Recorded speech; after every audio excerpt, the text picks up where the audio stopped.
outside, Kate Middleton seems to live a fairy tale life, a future queen, a loving family, and worldwide admiration. But behind the royal smiles lies a much darker reality. Mocked for her middle-class roots, hounded by the press, and burdened by personal and family tragedies, Kate's journey is far from perfect. From her parents' financial downfall to her own shocking diagnosis, let's dive into the untold struggles of the Princess of Wales and reveal the heartbreaking story.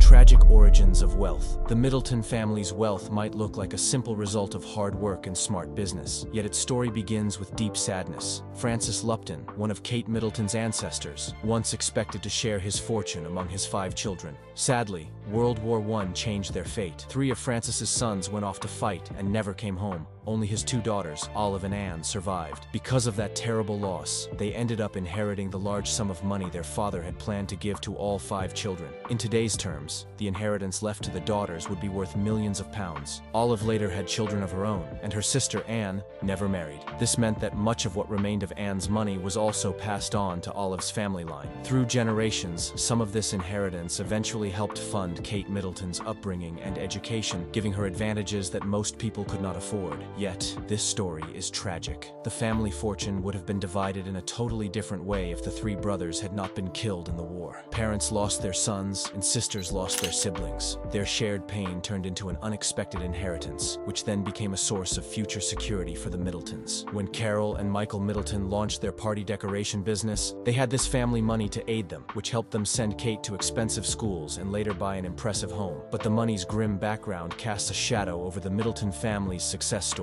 While Kate Middleton grew up in comfort, it is important to remember how many sacrifices and losses shaped her ancestors' lives. The glow of royal life can make many people ignore the heartbreaking past that made it possible. Behind the fine homes and polished appearances lie sorrows that echoed through history. When people discuss the Middletons' financial advantages, they rarely mention the wartime tragedy that gave rise to what is sometimes seen as a golden inheritance: class-based mockery. Class-based mockery played a huge role in Carol and Michael Middleton's experience once their daughter, Catherine, started dating Prince William. Although their family had old family money, this did not stop some people from looking down on them. Carol Middleton's background as a flight attendant became a cruel joke among William's aristocratic friends, who whispered "doors to manual" whenever Catherine was around. These remarks poked fun at Carol's former job and hinted that she did not match royal standards. Such mocking did not end with William's social circle. The British press also made nasty comments about the Middletons' so-called middle-class ways. They often wrote that Carol was pushy and not classy enough to be the mother of a future queen consort. Journalists insisted the Middletons did not have the right family history or social status, even though they were actually descended from a wealthy family line through Francis Lupton. This snobbery ignored the fact that many aristocrats gain or lose wealth through history, just like anyone else. Carol's lack of a fancy title or historic home was often used as evidence that she did not belong in royal circles. Papers like the Daily Mail ran quotes from anonymous courtiers who said she was twee and too middle class for the role of royalty. These labels might seem silly to outsiders, but they hurt Carol deeply. After all, she and Michael had worked hard to give their children a comfortable environment, including sending them to top schools and encouraging them to have good manners. Even after Catherine and William married, the family's so-called lack of class remained a favorite target for gossip. Some TV shows, like Netflix's The Crown, created fictional scenes that showed Carol as a pushy social climber who had planned her daughter's royal future from the start. While viewers knew the show was fictional, it could still spread unfair ideas about the Middletons. Through it all, Carol and Michael stayed united as a family. Even facing cruel treatment, they continued to support Catherine. Their story reminds us that background-based insults do real harm, and that kindness and respect should be granted to everyone, no matter their social standing. Media criticism of Carol Middleton. Carol Middleton faced harsh judgment in the British press long before her daughter Catherine became a member of the royal family. Early on, newspapers painted Carol as an overly ambitious mother who wanted to climb the social ladder. Since she used to work as a flight attendant, some outlets mocked her background by suggesting she did not belong in noble circles. They rolled out headlines that highlighted her so-called pushy nature, arguing that she was not classy enough to be the mother of a future queen. During the courtship of Catherine and Prince William, the media often focused on Carol's social class. Some reports even claimed that the Queen's advisors had big question marks about her. A famous piece in the Daily Mail quoted a courtier who described Carol as twee and middle class. These remarks echoed a broader broader belief among certain royal watchers that Carol was out of her depth. The press also seized on every detail of her personal life, her taste in decor, her interest in party planning, and her family's finances, to suggest she was obsessed with status. Things became more humiliating when newspapers wrote about the way Prince William's aristocratic friends poked fun at Carol's past. The infamous phrase, "doors to manual," made its rounds in the tabloids, referring to the instructions flight attendants give passengers. Commentators treated this as proof that Carol and her family were not cut out for high society. While Catherine was later defended by some in the media, Carol continued to face insults rooted in class prejudice. Adding to the negativity, Netflix's series The Crown showed Carol as a pushy mother, bent on making Catherine marry into royalty. Though the series is fictional, many viewers took it at face value, intensifying incorrect beliefs about Carol. On top of all this, she was targeted by tabloid hackers seeking private details about her family, making her media ordeal even more distressing. Overall, the media's portrayal of Carol Middleton was often unfair, focusing on her background and exaggerating her ambitions. Through it all, she remained devoted to her family, choosing to rise above the criticism and support her daughter's new life as a royal. Hacking scandal. Carol Middleton's experience with phone hacking shows just how far certain tabloids were willing to go for a secret scoop. When news broke that the now defunct News of the World had targeted her phone, many were shocked. After all, Carol was not a celebrity or politician. She was simply the mother of someone who happened to be dating and then married to the future King of England. Yet, this did not protect her from invasive tactics. In 2014, the Daily Mail revealed that Carol's phone had been hacked by reporters who wanted to dig up private details about the royal family. Carol's daughter, Princess Catherine, was also hacked 155 times, and Prince William's phone was hacked 35 times. It seems the newspapers were eager to gather gossip straight from the source. They hoped that intercepting personal messages and calls would lead to juicy headlines, but it also invaded the family's privacy in a deeply disturbing way. What made the scandal feel even more unfair was that Carol was not an official member of the royal household when the hacking began. She was just a regular person thrust into the public eye because of her daughter's high-profile relationship. However, tabloid reporters did not see her as out of bounds. They wanted anything they could get, voicemails, texts, or even casual updates about Catherine and William's everyday routines. The fallout from the hacking scandal was huge, and the public rightly blamed the tabloids for their unethical methods. The News of the World soon became the center of a major controversy that exposed how far some journalists were willing to go for a sensational story. Court cases and inquiries followed, forcing the paper to close for good in 2011. But for Carol, the damage had already been done. The invasion of her privacy could not be undone just because the paper shut down. Like many victims of phone hacking, Carol must have felt violated and upset. She had never chosen a life of fame. Still, she found herself at the heart of one of Britain's most famous media scandals. The entire ordeal proved that no one is safe when certain tabloids decide to cross ethical lines, not even a devoted mother who never asked for the royal spotlight. Business failure and financial decline. Carol and Michael Middleton's company, Party Pieces, once stood as a symbol of creative vision and success. Founded in 1987, the business thrived by offering fun, themed party supplies that helped families celebrate special moments. Carol's knack for details and personal touches became the heart of the company, winning over customers and helping Party Pieces become a familiar name in the events world. But in 2019, Carol stepped away from daily management and allowed outside leaders to run the company. She hoped they would bring fresh ideas and expand Party Pieces further. Sadly, this move ended in disappointment. Under new management, the business began racking up debts. Things grew worse when the COVID-19 pandemic hit, forcing people to postpone or cancel social gatherings. Sales dropped, and Party Pieces took out a £219,000 loan to stay afloat. But this led to more controversy because British taxpayers funded part of that loan. By the summer of 2023, the company owed £2.6 million.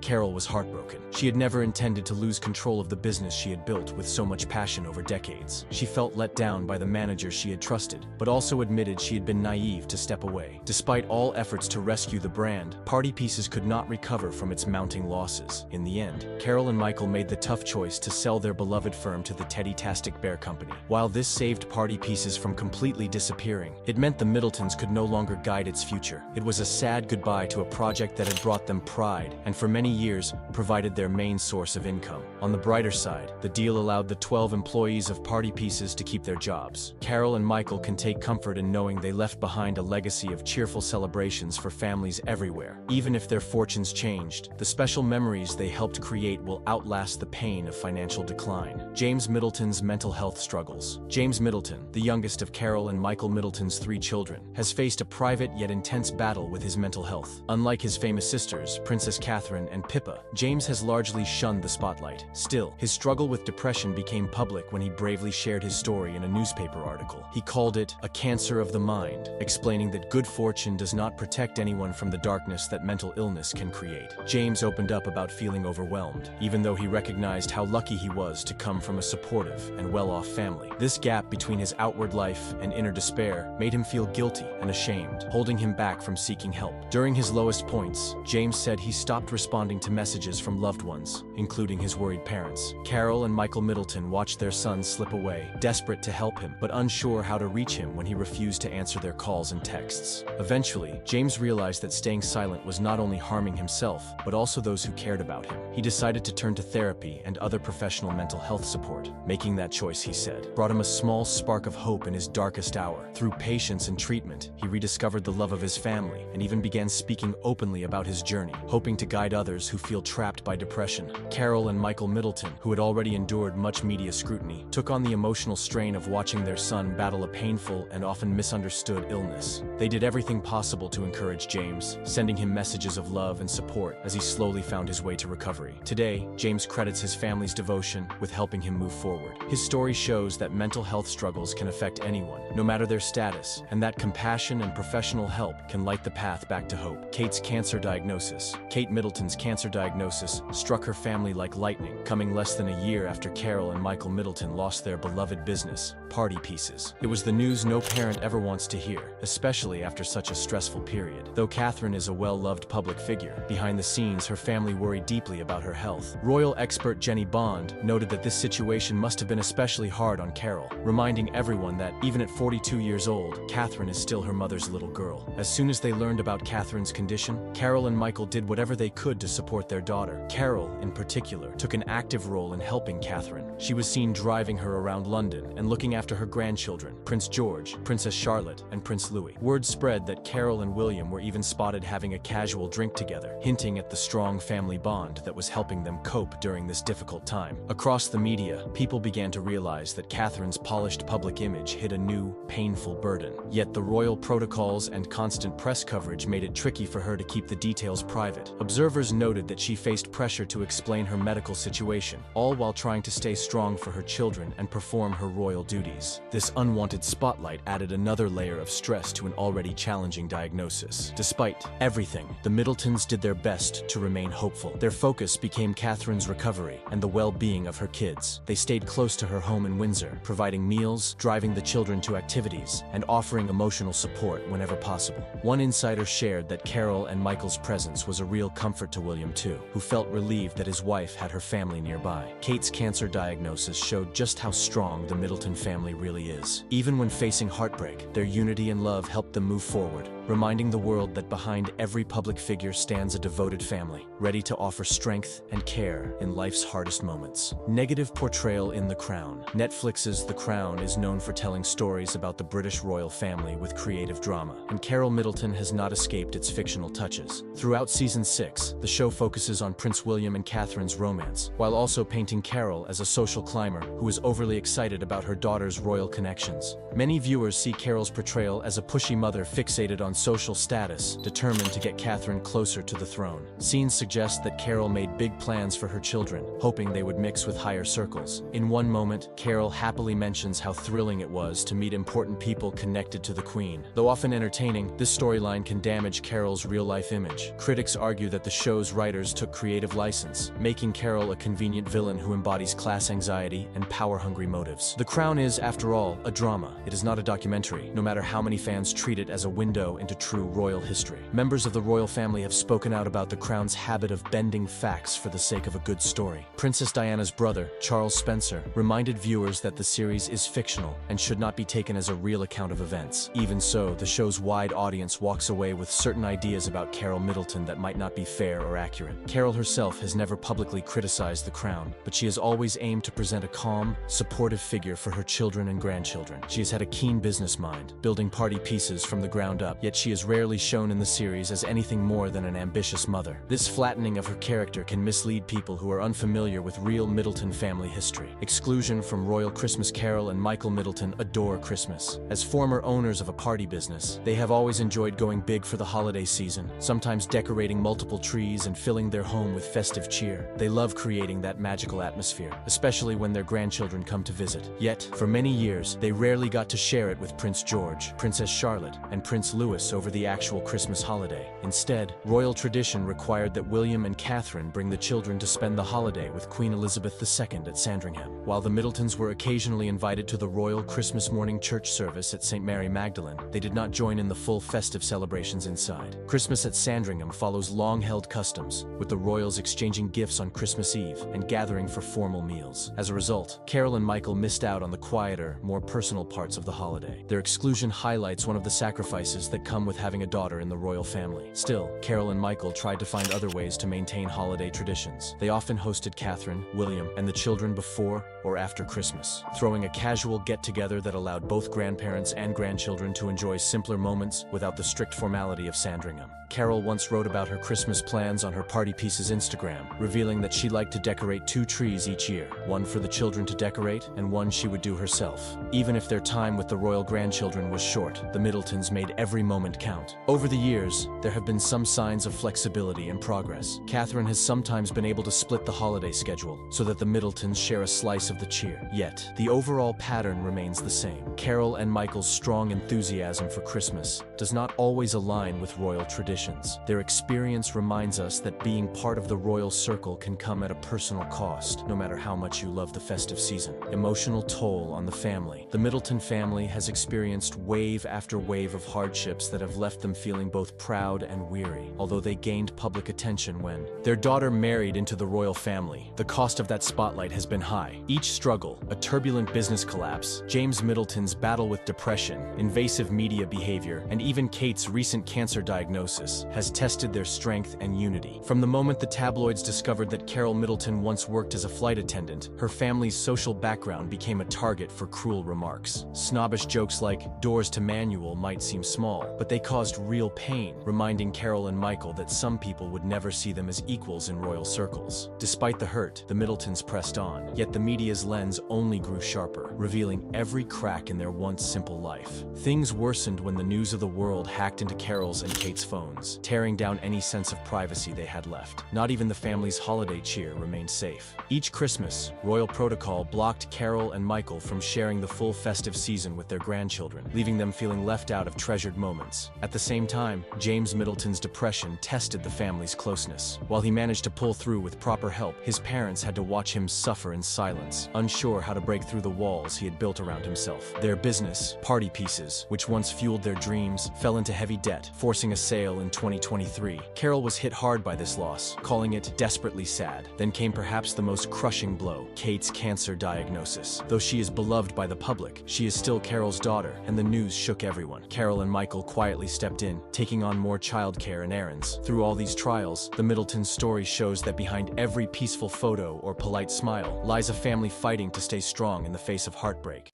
I think royal duty is extremely important. I think it's part of the fabric of what the royal family and any future monarch has, and it's something that is very important, and I take duty very seriously. For years, the public has known Prince William as the responsible royal, the steady future king who follows protocol and maintains the dignity of the monarchy. In contrast to his younger brother Harry, who's made headlines with explosive interviews, a tell-all memoir, and his dramatic exit from royal duties, William has been the model heir, reliable, controlled, and scandal-free. But recent events have shattered that carefully crafted image, showing that perhaps the two brothers aren't so different after all. What DNA revelation has caused the future king to follow in his brother's controversial footsteps? The fallout has left the monarchy reeling in ways no one could have predicted. The scandal breaks. It began with what should have been a private medical procedure. In early 2025, Prince William agreed to participate in a research study at King's College London, examining genetic markers for male pattern baldness, a subject he'd often joked about publicly. The standard procedure required a simple DNA sample, which William provided without hesitation, signing routine confidentiality agreements. 3 weeks later, William's world imploded. Somehow, portions of his genetic profile were leaked to the British tabloid The Sun, which published a sensational front-page story, claiming the test had revealed stunning information about the future king's heritage that raises questions about the Windsor bloodline.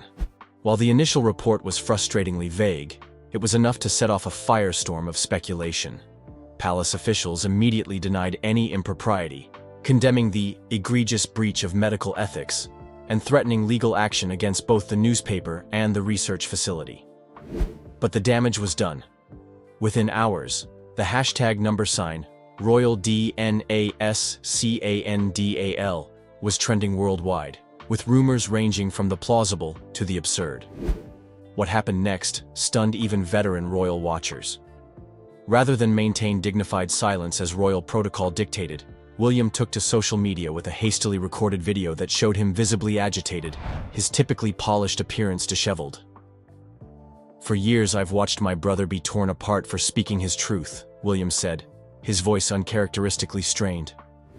"I criticized him, both publicly and privately. I thought maintaining the institution was more important than anything else, but now that I'm the target of these violations and lies, I understand what drove him to break free." The video, clearly made without palace approval, was deleted within 30 minutes, but not before it had been viewed millions of times and captured by countless users who continued to circulate it. The composed, controlled Prince William, the world thought they knew, had vanished, replaced by a man on the verge of a very public breakdown. The Harry parallel. What made William's situation particularly remarkable was how closely it mirrored his brother's path. Like Harry, he was now facing intense media scrutiny about his private life. Like Harry, he was chafing against palace restrictions on how to respond. And like Harry, he was beginning to publicly question the system he'd been raised to uphold. Royal insiders reported that King Charles was deeply concerned about his elder son's behavior, particularly given how critical William had been when Harry followed a similar path. One former palace aide told The Times, "William was absolutely furious with Harry for going public with family matters. He considered it the ultimate betrayal of royal principles. Now he's doing exactly the same thing, which suggests whatever was revealed in that DNA test has truly shaken him to his core." Princess Catherine was notably absent during the initial days of the scandal, reportedly taking their 3 children to her parents' home in Bucklebury to shield them from the media frenzy. Her silence spoke volumes, as the normally supportive royal wife made no public show of standing by her husband. Most ironically, the only family member to publicly support William was Harry himself, who issued a brief statement from California.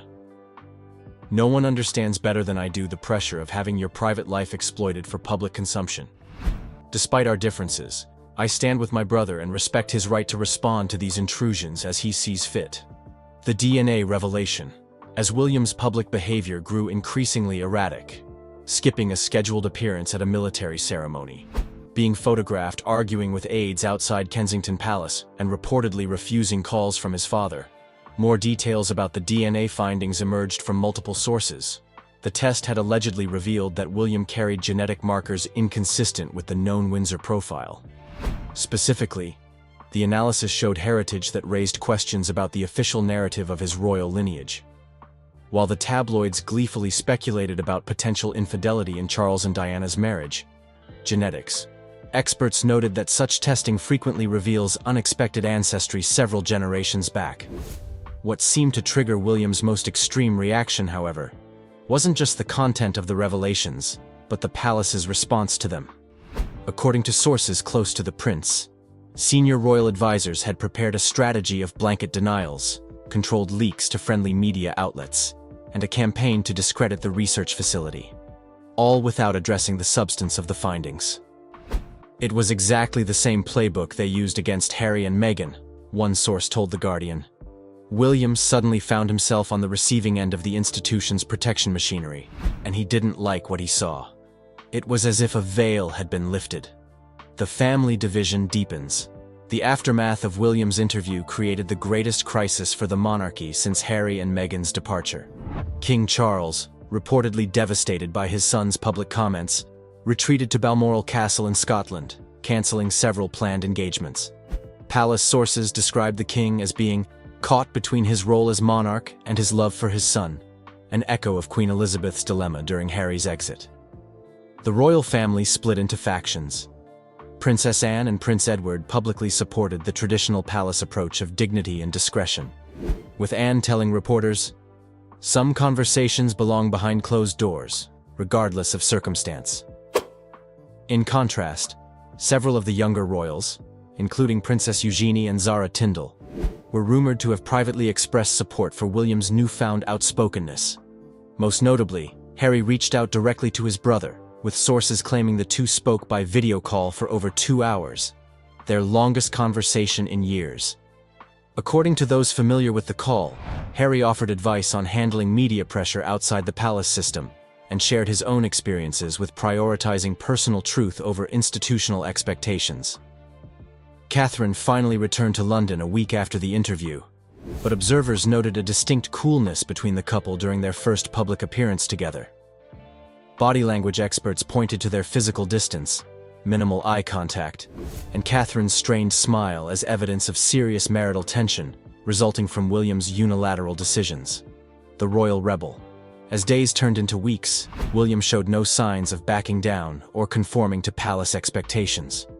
Instead, he seemed to be taking pages directly from Harry's playbook, embracing a new role as royal rebel with increasing confidence. He launched his own social media accounts independent of Kensington Palace's official channels, giving him direct access to the public without institutional filtering. His first post, "Time for some overdue truth-telling," gained over 1 million followers within hours.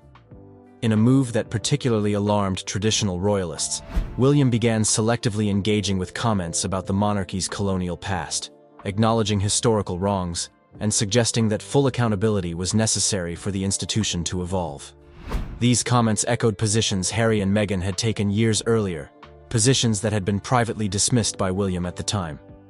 Most shocking was William's announced partnership with Netflix for a documentary series examining the relationship between the British monarchy and the media, a project with uncomfortable parallels to Harry and Meghan's much-criticized Netflix deal. The working title, "Behind the Palace Walls," suggested a level of institutional critique that would have been unimaginable from William just months earlier. "It's as if he's deliberately retracing Harry's steps," one royal historian noted. "The same boundary breaking, the same media partnerships, the same willingness to question the monarchy publicly. The only difference is that William can't be exiled from the succession as easily as the spare." The Family Summit. With the monarchy facing its greatest crisis in generations, King Charles finally took decisive action. He summoned both William and Harry, the latter reluctantly agreeing to return to the UK for the first time in years, to a private family summit at Sandringham, reminiscent of the 2020 meeting that had formalized Harry's departure from royal duties. Unlike that earlier meeting, this summit included no courtiers, advisors, or other family members, just Charles and his 2 sons behind closed doors for nearly 6 hours. When they emerged, all 3 looked emotionally drained but, according to staff, somewhat reconciled. No formal statement followed the meeting, but dramatic changes soon became apparent. William returned to royal duties, though with a noticeably different approach, more outspoken, less bound by convention, and more willing to acknowledge problems within the institution. His Netflix project was reconfigured as a documentary about modernizing the monarchy, with the king's grudging approval. Most significantly, Harry announced plans for his first extended return to the UK since his departure, with a carefully negotiated agreement for limited royal duties focusing on charitable work. Sources close to both brothers suggested that William had insisted on Harry's partial return as a condition of his own continued cooperation with royal expectations. The new normal today, Months after the DNA scandal that triggered this extraordinary chain of events, the British monarchy operates in a changed landscape. William has neither fully returned to his former compliant role, nor completely broken free in the manner of his brother. Instead, he has carved out a new position as an internal reformer, still committed to the monarchy's future, but determined to modernize it on his own terms. The palace has never officially acknowledged the specific DNA findings that sparked William's transformation. Most royal experts now believe the test revealed something about William's ancestry that contradicted official Windsor history. Not recent enough to affect his claim to the throne, but significant enough to make him question the institution's relationship with truth. William's relationship with Harry remains complex, but has undeniably improved. The brothers are not the inseparable team they once were, but they now speak regularly and have made several joint appearances focusing on their mother's charitable legacy. Observers note that William has adopted several of Harry's perspectives about royal duty and institutional reform, while Harry has shown new respect for William's commitment to preserving a modernized monarchy. The DNA test may have revealed unexpected information about William's genetic heritage, one royal commentator observed. But the real revelation was how quickly the perfect prince could transform into a royal rebel when the institution turned its machinery against him. In finding himself suddenly in Harry's shoes, William found a new understanding of his brother, and perhaps a new version of himself. For the British monarchy, long defined by tradition and continuity, the future now holds something far less predictable: an heir who has experienced his own version of royal rebellion and emerged with a determination to change the very institution he will someday lead.